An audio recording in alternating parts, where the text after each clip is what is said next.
Pediram para fazer uma apresentação sobre as questões da preparação do novo período de programação e, mais especificamente, sobre a preparação da Estratégia Regional de Especialização Inteligente. É nisso que vou falar. Sentir-me completamente incompetente para falar com a autoridade sobre a questão da justiça em particular e a importância da justiça no próximo período de programação, embora elas tenham uma relação mais evidente, como vamos ver à frente, do que pode parecer à primeira vista. Eu era capaz, apesar de tudo, não resistir a citar algumas coisas que foram ditas anteriormente, porque elas são importantes vistas de 2 ou 3 pontos de vista. Primeiro de tudo, a questão do nosso déficit externo tem uma profunda matriz territorial, não é?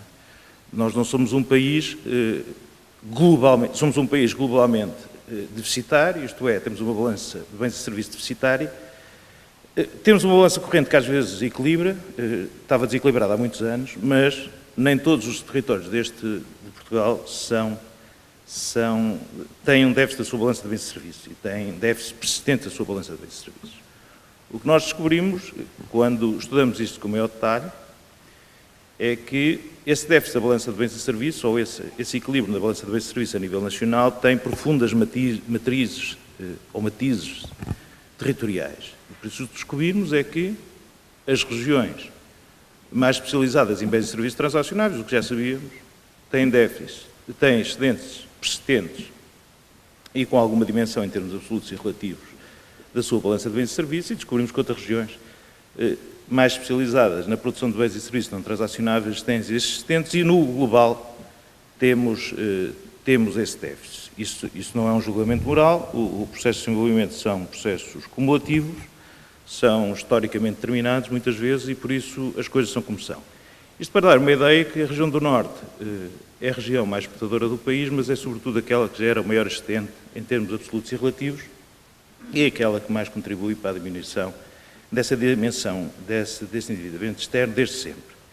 Isto depois tem um paradoxo, e esta é a minha conversa que eu vinha aqui falar hoje, é que isto tem uma consequência do ponto de vista do desenvolvimento económico. Isto é, a região do Norte é aquela que tem persistentes com maior dimensão absoluta e relativa da sua balança de bens e serviços e é, simultaneamente, a região mais pobre de Portugal e uma das mais pobres da Europa. E esse é um ponto, isto é, a política pública incentivou ou tem incentivado comportamentos dos agentes que têm premiado um certo perfil de especialização em relação ao outro, relativamente ao outro. E essa forma de atuar, que tem várias causas, não vou situar só no âmbito da política de coesão, que seria profundamente redutora, deu origem a estes desequilíbrios, mas sobretudo premiou quem foi capaz de se especializar naquilo que verdadeiramente contribuiu para a melhoria do rendimento das pessoas de cada um dos seus territórios. E por isso, esta questão da política regional e do desequilíbrio externo e do rendimento está muito mais ligado do que aquilo que se possa pensar. Muito do nosso desequilíbrio externo tem uma forte tradução territorial e é preciso olhar para essa forte situação ou territorialização do processo de especialização da economia portuguesa para se perceber alguns dos seus equilíbrios externos. Eu aqui vou passar um bocadinho à frente um conjunto de coisas, o meu colega Jorge Pereira já falou e por isso não vou perder muito delas. A Estratégia Europa 20 e o período de programação, já toda a gente sabe isso, o cronograma não foi aqui muito dito, em condições normais nós teríamos um acordo do Conselho no final do ano passado, não foi possível obter. Teríamos, em princípio do ano, teríamos o acordo final do Parlamento Europeu. Como sabem, a questão do orçamento plurianual é matéria de codecisão. Não foi isso que aconteceu. Tivemos, só em fevereiro, o acordo do Conselho sobre o quadro financeiro plurianual, por isso sobre o orçamento da comunidade, que não tem neste momento que foi reprovado em março pelo Parlamento Europeu e por isso há aqui um processo que não está fechado. E é preciso fechar esse processo porque só após se fechar esse processo, a publicação e após a publicação da regulamentação comunitária, é que verdadeiramente começa do ponto de vista da negociação com o Estado português com a Comissão Europeia o processo de preparação do período de programação. Não quer dizer que ele não esteja a decorrer e está a decorrer neste momento. O que quer dizer é que do ponto de vista formal, isso tem regras, é preciso haver regulamentação aprovada para que para que isso formalmente se possa dar.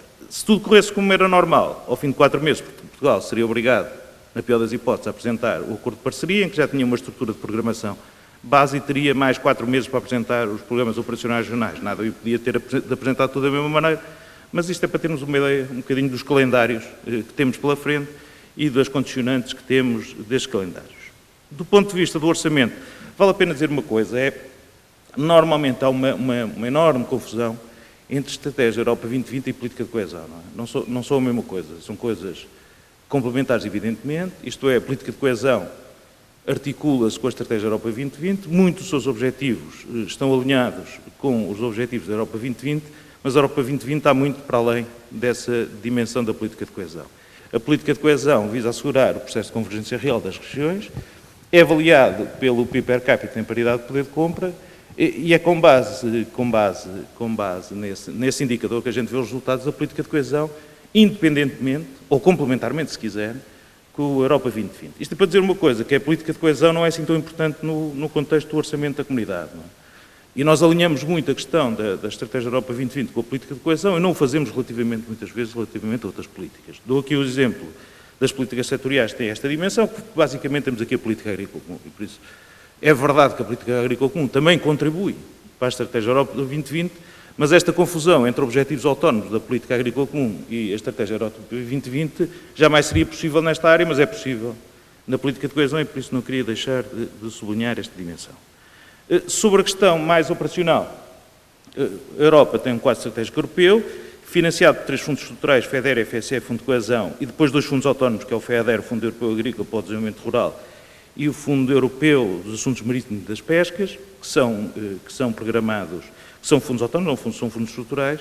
Neste período de programação volta à lógica multifundos e por isso eles, no contexto do quadro estratégico europeu e depois no contexto do acordo de parceria, são planeados em conjunto. Depois dão origem a intervenções relativamente autónomas, já que não se tratam de fundos estruturais. O Estado português, por sua vez, depois do acordo de parceria e no contexto desse acordo de parceria, poderá fazer uma arquitetura de programas em que terá intervenções autónomas na área do desenvolvimento rural e no área dos assuntos marítimos e das pescas e depois na área da política dos fundos estruturais, pode fazer programas de monofundo ou pode, neste período de programação, volta à abordagem plurifundo, por isso pode fazer programas plurifundo.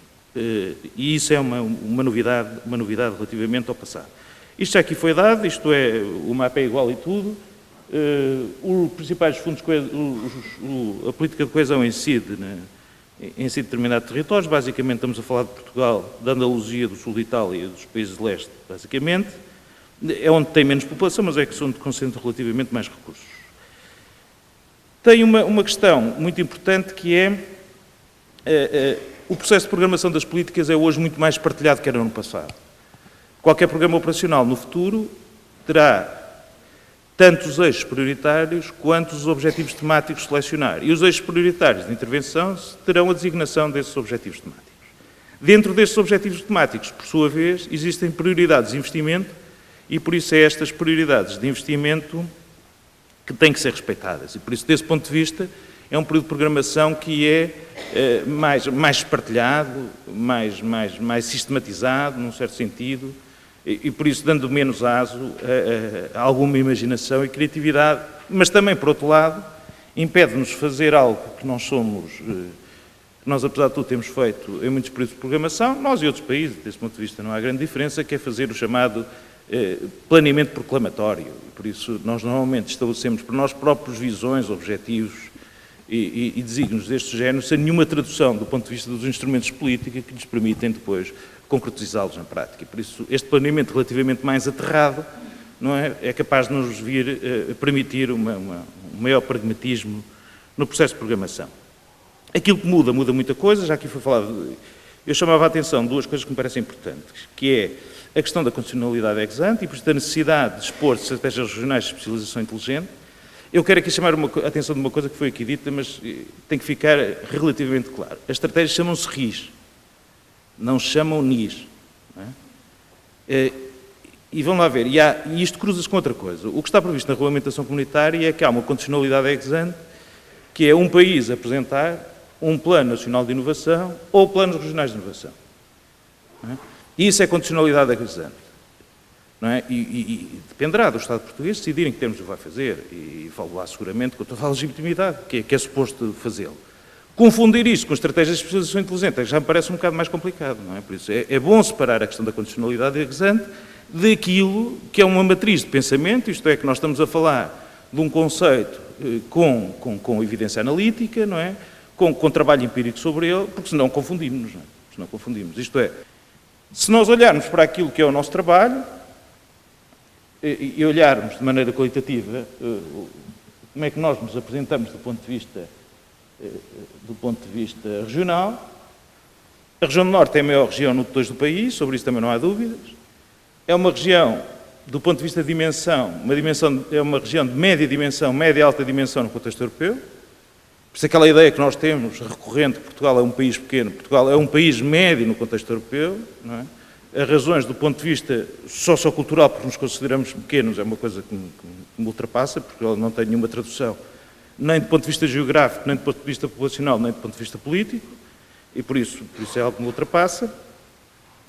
Dispõe de elevadas densidades, é verdade que o território não é homogéneo, não é? Por isso, propiciadora daquela interação entre agentes e da massa crítica relevante, apresenta uma economia assente na atividade industrial e na indústria transformadora, mas suficientemente diversificada, e é a economia mais internacionalizada. Comecei por falar sobre isso e por isso não me vou repetir. Esta questão da indústria é muito importante. Eu acabei de ler um livro sobre isso, mas era a minha convicção e por isso está muito presente na minha cabeça essa ideia. Quer dizer, a evidência que existe é que, de facto, há duas ou três coisas que são relativamente consensuais, que os níveis de rendimento estão positivamente correlacionados com o acréscimo de produtividade e que a indústria transformadora e os serviços associados são aqueles que geram no tempo maiores níveis de produtividade. Isto é relativamente evidente e, por isso, esta especialização na indústria é muito importante. A questão dos serviços e dos serviços transacionáveis é uma discussão muito relevante. É uma discussão muito relevante porque aqui já as coisas são um bocadinho menos consensuais. Isto é, há quem afirme que é possível ter serviços transacionáveis de geradores de elevado valor acrescentado sem se ter indústria transformadora na área. Há quem afirme que não é possível uma coisa sem a outra. Eu estou entre aqueles, mas isso é uma opinião, e não acho que exista grande evidência, a não ser na área do setor financeiro, que de facto se possa ter uma sem se ter a outra.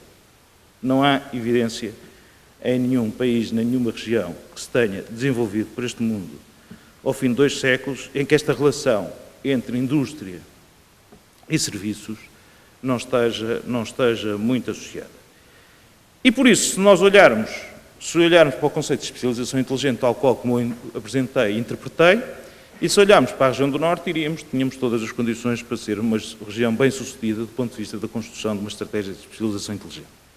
Mas a construção de uma estratégia de especialização inteligente muito assente nesta dimensão industrial e muito assente nesta capacidade científica e tecnológica residente. Porque uma coisa que também aparece em alguma documentação comunitária e algum do discurso que se vai fazendo é que a estratégia de especialização inteligente dos países menos desenvolvidos ou das regiões menos desenvolvidas é assim uma coisa de segunda linha. Por isso é uma coisa, quase sempre os exemplos aparecem ligados ao mar, assim uma coisa um bocadinho pouco sofisticada. Aparecem associados à agricultura, aparecem associados aos recursos naturais, aparecem normalmente associados a coisas destas. Isto é profundamente enganador.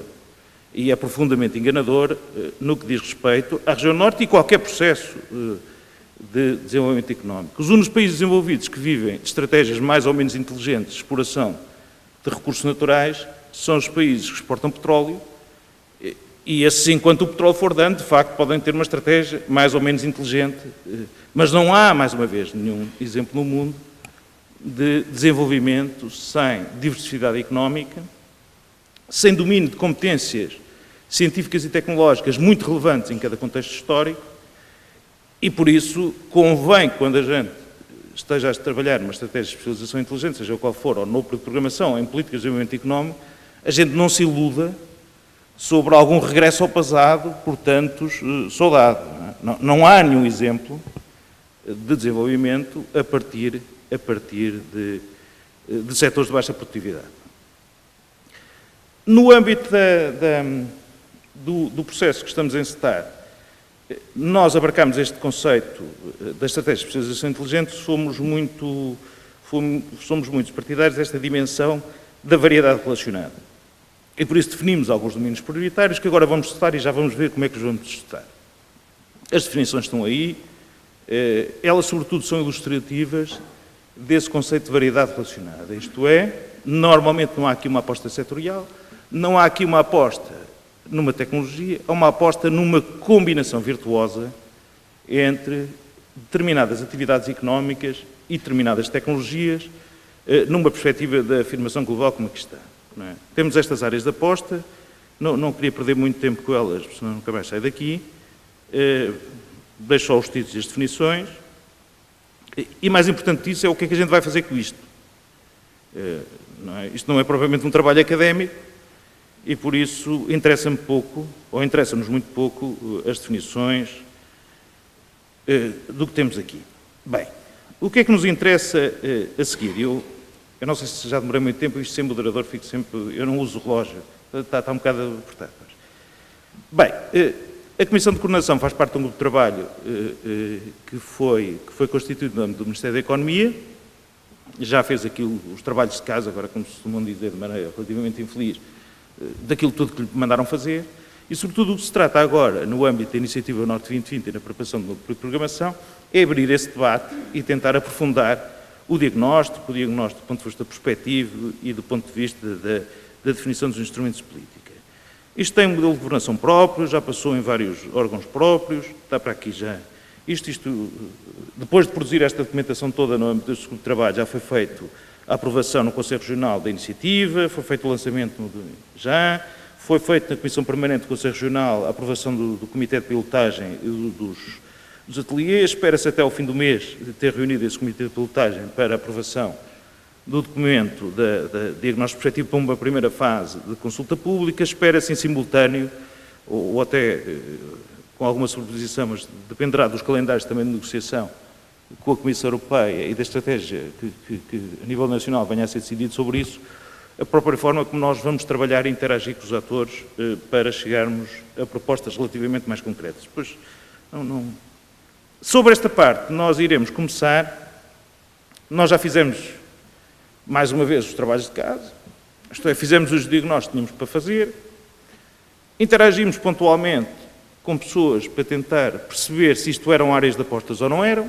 se isto tinha alguma razoabilidade ou que não tinha, e agora vamos testar isto em ateliês temáticos, envolvendo pessoas, naquela perspectiva da tripla hélice, quadrupla hélice, para testar, primeiro, se a definição a que chegamos faz sentido, não é? Quer dizer, não estamos muito disponíveis para apostar noutras, não é? Mas estamos disponíveis para corrigir aquelas que não estão bem, ou para deitar fora aquelas que não consideram que isso não tem nenhuma adequação. Não é? E por isso que as tornam relativamente mais claras. Aqui está o calendário, por isso esperamos fazer isso até ao fim do mês. Por isso, o primeiro passo é, de facto, verificar se aquilo que pensámos, e pensámos ao longo deste tempo, tem uma tradução do ponto de vista prático, e olhar nesta perspectiva dupla ou tripla S, quádrupla S, como quiserem, olhar para isto da seguinte maneira, isto é, de um lado e do outro, sobretudo do lado das entidades do sistema científico-tecnológico, do lado das empresas, perceber de uma forma relativamente pragmática o que é que as entidades fazem e o que é que desejam fazer no momento seguinte. Não é? E que dinheiro estão dispostos a pôr nisso. E por isso, a última coisa que nos ocorre, aliás, isso vem muito a propósito daqui, como o colega já referiu, que é nós podemos ter uma estratégia e POs vários a concorrer para isso. Se depender de nós, não. Nós temos de ter uma estratégia e temos de ter instrumentos de política consequentes com isso. E devidamente arrumados. Não há nenhum exemplo em Portugal de concretização de uma estratégia financiada por vários instrumentos. Não existe. Eu, como já sou bastante velho, e bastante velho na gestão de fundos estruturais, já passei por todos os exemplos possíveis e imaginários, que de facto a nossa imaginação é prodigiosa, para tentar combinar vários instrumentos de política pensados autonomamente para serem cruzados a partir de um tema ou a partir de um território.